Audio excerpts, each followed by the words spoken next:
Hello my dear friends, how have you been? Welcome to learn English online with Krishna. किसी भी language की life line होती है दोस्तों, उसकी वोकैबुलरी यानी वर्ड मीनिंग। अगर हम अच्छी इंग्लिश बोलना चाहते हैं तो हमारी वोकैबुलरी अच्छी होनी चाहिए, यानी कि हमको तरह तरह के वर्ड्स की मीनिंग पता होनी चाहिए। जो लोग बिना वोकैबुलरी सीखे हुए इंग्लिश बोलने की कोशिश करते हैं, इंग्लिश तो वो भी बोल लेते हैं, बहुत ही लिमिटेड 12, 15, 18 सेंटेंस, उससे ज़्यादा बोल नहीं पाते लोग, और वो भी ब्रोकन इंग्लिश, टूटी फूटी इंग्लिश। अगर हमको ज़िंदगी में आगे बढ़ना है, अपने करियर में आगे बढ़ना है, तो हमारी वोकैबुलरी काफ़ी अच्छी होनी चाहिए। आज की क्लास में हम कुछ खास तरह के वर्ड्स एंड फ्रेजेस सीखेंगे जो इंग्लिश बोलने में एक तो हमारी काफ़ी हेल्प करेंगे, और ये थोड़े से अच्छे लेवल के वर्ड्स भी हैं, तो इनको यूज़ करने से हमारे इंग्लिश का लेवल भी अच्छा होगा। आज की जो क्लास है दोस्तों हमारी, वो है वोकैबुलरी यूनिक वर्ड्स, ख़ास तरह के शब्द हम आज सीखेंगे। कैसे सीखेंगे? कोई वर्ड कौन सा पार्ट ऑफ स्पीच है, क्या उसकी मीनिंग है, और सेंटेंस में कैसे यूज़ करेंगे, यही तरीका है वोकैबुलरी को सीखने का। अच्छा, इस तरीके से अगर सीखें तो हमको वर्ड्स की मीनिंग याद भी हो जाती है हमेशा के लिए। देखिए दोस्तों, पहला जो वर्ड है वो है ADAGE। ये एक नाउन है। इस वर्ड का उच्चारण है एडिज, जो कि देखने में तो अडेज ऐसे टाइप से लग रहा है, लेकिन असल में उच्चारण है एडिज। ये एक नाउन है और इसकी मीनिंग क्या है? इसकी मीनिंग है a well known phrase that says something wise about human experience. देखिए, हमारे समाज में या हर समाज में ऐसी कहावतें होती हैं जो ज्ञान से भरी होती हैं और जो हमको मानव स्वभाव के बारे में, मानव व्यवहार के बारे में बहुत जानकारी देती हैं, और ऐसी कहावतें ज्ञानी लोगों के द्वारा बनाई जाती है समाज में।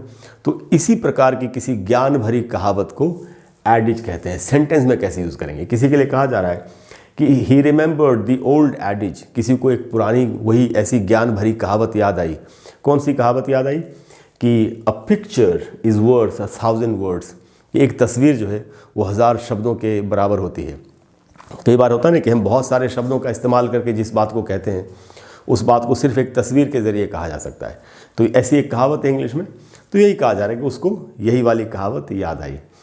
दूसरा जो टर्म है दोस्तों हमारे पास, वो है ब्लडी माइंडेड, और ये एक एडजेक्टिव, विशेषण की तरह यूज़ होता है। मीनिंग क्या है? देखिए, बहुत कमाल की मीनिंग है। डिलीबरेटली यानी जानबूझकर, deliberately making things difficult for other people. कुछ लोग ऐसे आपको मिलेंगे ज़िंदगी के रास्ते में जो कि दूसरों के लिए बहुत प्रॉब्लम खड़ी करते हैं बिना कारण, उनका मन ही वैसा होता है।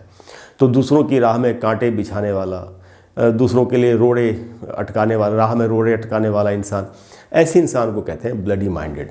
सेंटेंस में कैसे यूज़ होगा? किसी को कोई समझा रहा है, stop being so bloody minded, कि यार इस तरह की नीचता दिखाना बंद करो, इस तरह लोगों के लिए प्रॉब्लम क्रिएट करना बंद करो, दूसरों की राह में कांटे बिछाना बंद करो, ऐसा मत करो। तो ब्लडी माइंडेड ऐसे इंसान को आप कह सकते हैं। और हमारे समाज में ऐसे बहुत सारे लोग हर समाज में होते हैं, तो ऐसे किसी इंसान के लिए कभी बात करना हो तो आप ये वाला फ्रेज इस्तेमाल कर सकते हैं। उसके बाद जो दोस्तों वर्ड है वो है कॉन्सोर्ट। देखिए, CONSORT, ये एक नाउन है। ये वर्ड वर्ब भी होता है, वो भी देखेंगे अभी। अच्छा, एक बात मैं आपको यहाँ पर बता दूँ कि ये वर्ड जब नाउन की तरह यूज़ होगा तो इसका उच्चारण होता है कॉन्सोर्ट, और यही वर्ड जब वर्ब की तरह यूज़ होता है तो इसका उच्चारण हो जाता है कंसोर्ट। तो आप समझ गए? तो कॉन्सोर्ट जब नाउन है तो इसकी मीनिंग क्या है? तब इसकी मीनिंग होती है, देखिए, द वाइफ और हस्बैंड ऑफ अ रूलर। कोई भी जो शासक है, जो कहीं पर शासन कर रहा है, जब पहले के ज़माने में होता था ना राजा रानी, तो तब ये ज़्यादा यूज़ होता था वर्ड। तो कोई भी अगर ऐसा इंसान है जो शासन कर रहा है तो उसके पति या उसकी पत्नी को कॉन्सोर्ट कहा जाता है। जैसे कोई राजा है तो उसकी रानी उसके लिए कॉन्सोर्ट हुई, और अगर कहीं पर कोई रानी ही है जो शासन कर रही है तो उसके पति को कॉन्सोर्ट कहा जाएगा। सेंटेंस में कैसे यूज़ करेंगे? जैसे यहाँ पर किसी राजा के बारे में कहा जा रहा है कि द किंग्स कॉन्सोर्ट, यानी राजा की जो पत्नी थी, was known for her beauty, कि वो अपनी राजा की जो पत्नी थी वो अपनी सुंदरता के लिए जानी जाती थी, यानी कि बहुत ही सुंदर थी। अच्छा, यही वर्ड कॉन्सोर्ट एक फ्रेज में भी यूज़ कर सकते हैं आप, ऐसे इन कॉन्सोर्ट विद। ये कब यूज़ करेंगे? देखिए, इसका मीनिंग है doing something together with someone. कई बार होता है ना, हम मान लेते हैं आपको कोई काम करना है और आप किसी और के साथ तालमेल बिठा करके उस काम को कर रहे हैं, तो इस तरीके से तालमेल बिठा करके, मिलजुल करके किसी काम को जब करते हैं हम, तो उसके लिए हम ये वाला फ्रेज यूज़ कर सकते हैं, इन कॉन्सोर्ट विद। सेंटेंस में कैसे यूज़ करेंगे? ऐसे ही किसी शासक, किसी राजा के लिए कहा जा रहा है कि he ruled in कॉन्सोर्ट with his father, कि उसने अपने पिता के साथ तालमेल बिठाकर या मिलजुल कर शासन चलाया और कहीं पर शासन किया। He ruled in कॉन्सोर्ट with his father. अच्छा, यही वर्ड जब वर्ब की तरह यूज़ होता है तब देखिए कैसे यूज़ होगा। तो वर्ब में ये इस प्रकार से यूज़ होता है, कंसोर्ट विथ समबॉडी की जगह पर उसका नाम आएगा जिसके साथ किसी ने ये काम किया। तो क्या मीनिंग है? मीनिंग है to spend time with someone that other people do not approve of. देखिए हर समाज में कुछ ऐसे लोग होते हैं जिनको बुरी नज़र से देखा जाता है क्योंकि उनका नाम बदनाम होता है।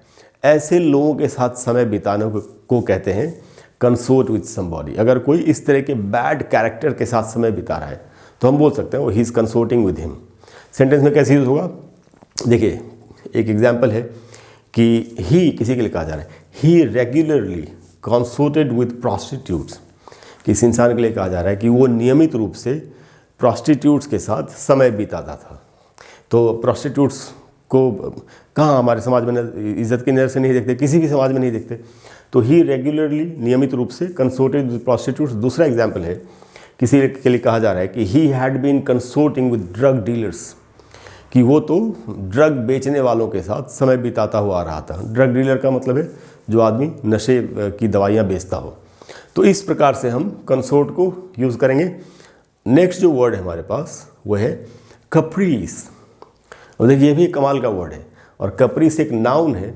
और इसका मीनिंग क्या होता है? इसका मीनिंग है a sudden and unreasonable change of mind और बिहेवियर। कुछ लोग आपके साथ ऐसे होते हैं जो आपके साथ बातचीत कर रहे हैं, अचानक से उनका मूड बदल गया और उन्होंने कोई फालतू की बात कर दी आपके साथ, या कोई बेकार की कोई हरकत कर दी, ऐसी हरकत या ऐसी बात जो रीज़नेबल नहीं थी, जो उनको नहीं करनी चाहिए थी। लेकिन होते कुछ लोग सनकी होते ना लोग तो इस सनक, आप इसका मीनिंग एक तरीके से समझ सकते हैं, समझने के लिए कह रहा हूँ।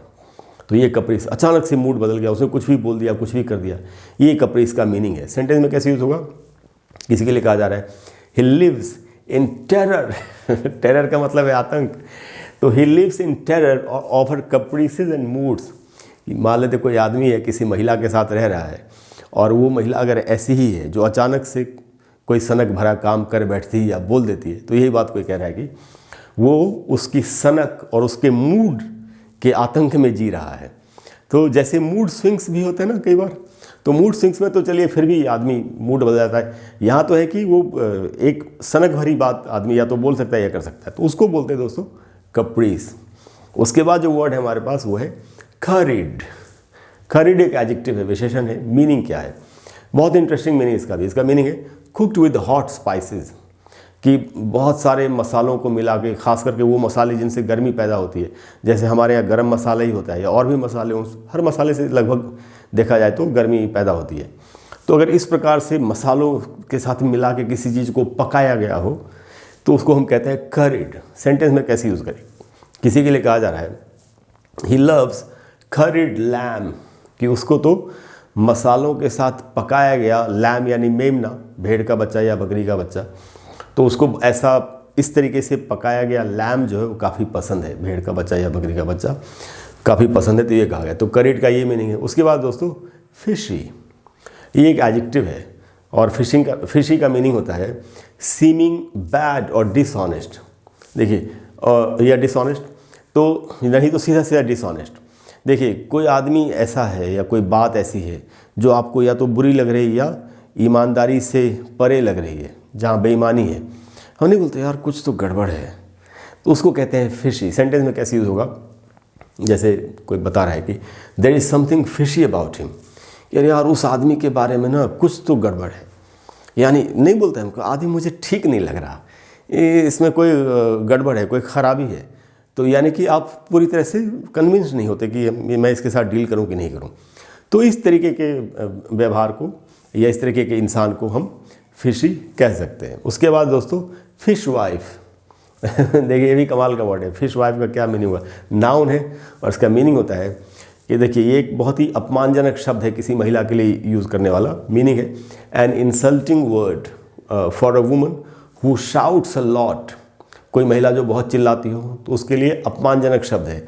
And is often in a bad temper, तो कोई महिला जो ज़्यादातर बहुत गुस्से में रहती हो, ख़राब मूड में रहती हो और बहुत ज़्यादा चिल्लाती भी हो, उसके लिए अपमानजनक शब्द है फिश वाइफ। सेंटेंस में कैसे यूज़ करेंगे? कोई किसी के बारे में ऐसे ही किसी महिला के लिए कोई बता रहा है she was screaming like a fish wife, कि वो तो एक फिश वाइफ की तरह चिल्ला रही थी। तो इंग्लिश में इसको एक ऑफेंसिव वर्ड माना गया है। उसके बाद है दोस्तों एक वर्ड, और ये वर्ब है, ये वर्ड है दोस्तों गौड, GOAD, गौड एक वर्ब है। और मीनिंग क्या है, देखिए बहुत कमाल की मीनिंग है। टू कीप इरिटेटिंग और annoying someone until they react. क्या होता है ना कि कई बार किसी को ऐसे तंग करते हैं कि फिर वो आदमी मजबूर होकर कुछ बोल देता है या फिर कुछ कर देता है। तो इस लेवल तक किसी को तंग करना कि वो मजबूर होकर पलट के जवाब दे या कुछ बोले या कुछ करे, यही इसका मीनिंग है। सेंटेंस में कैसे यूज़ करेंगे कि ही गाउडेड हर इन टू आंसरिंग हिज क्वेश्चंस, कि उसने उसको इतना तंग किया कि फिर वो उसके क्वेश्चंस का आंसर देने लग गई और उस तरीके से गुस्से में आकर के आंसर दिया होगा। तो ये इस तरीके से इसको सेंटेंस में यूज़ करेंगे। उसके बाद दोस्तों ये भी बहुत इंटरेस्टिंग वर्ड है गॉब, और ये बहुत ज़्यादा स्पोकन इंग्लिश में इस्तेमाल भी होता है। गॉब एक नाउन है और इसका मीनिंग होता है an impolite word for someone's mouth. किसी के मुंह के लिए अगर हम इस्तेमाल करें, जैसे बोलते हैं ना थोबड़ा, उसका थोबड़ा अच्छा नहीं है, तो मुंह अगर हम बोले उसका मुंह अच्छा, चेहरा अच्छा नहीं है तो फिर भी थोड़ा ठीक लगता है, लेकिन हम चेहरा के लिए बोले थोबड़ा तो ये अच्छा नहीं लगता ना।